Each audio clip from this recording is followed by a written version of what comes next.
வாழ்க்கையில் நம்ம எது சாதிக்கணும்னு நினச்சி போயிட்டு இருக்கோமோ, வாழ்க்கையில் போகிற பாதை வந்து நம்மளை வந்து வீணை அது வந்து நம்மளை வாசிக்கும்.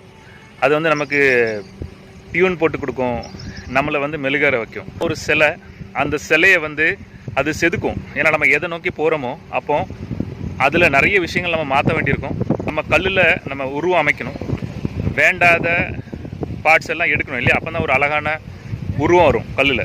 வந்து ஒரு புல்லாங்குழல், அந்த எதை நோக்கி போகிறோமோ அந்த காற்று வரும், நம்மளை இசைக்கும். நம்ம அதுக்கு தகுந்தபடி நெளிஞ்சு கொடுக்கணும். அது என்னென்ன தேவைப்படுதோ அதுக்கெலாம் நம்ம கொடுக்கணும்.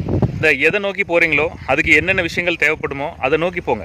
உங்கள் ஆட்டிடியூடை, உங்களோட எதை செய்யணும்னு இருக்குங்களோ அதை செய்யுங்க. அதை ஊடிலேருந்து தடுக்காதீங்க, தப்பாக பார்க்காதீங்க, அதை வந்து குழப்பாதீங்க, அதை தடுக்காதீங்க. நல்லதாக எடுங்க, நல்லதாக நோக்கிடுங்க. அதுக்கு என்னென்ன விஷயங்கள்லாம் தேவைப்படுதோ அதை நோக்கி கண்டினியூ பண்ணுங்கள். அதுக்கு வந்து நம்மளை மீட்கும் இல்லையா? அப்போது அந்த நேரத்தில் வந்து அதுக்கு தகுந்தபடி நம்ம வந்து நம்மளை நாமே அதை வாசிக்க விடணும். இந்த குழலோசியில் நம்மளும் போகணும், இசைக்கணும், மாறணும், சேஞ்ச் ஆகணும், புது புது விஷயங்களை படிச்சுக்கிடணும், புது புது விஷயத்தை அடாப்ட் பண்ணணும். இது நம்ம பண்ணணும். அப்போ தான் அந்த அழகான ஒரு புல்லாங்குழல், அந்த அழகான ஒரு ஒலி, அந்த அழகான ஒரு மியூசிக் வந்து நமக்கு கொடுக்க முடியும்.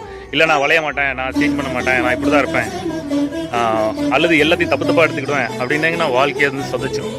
சரியா?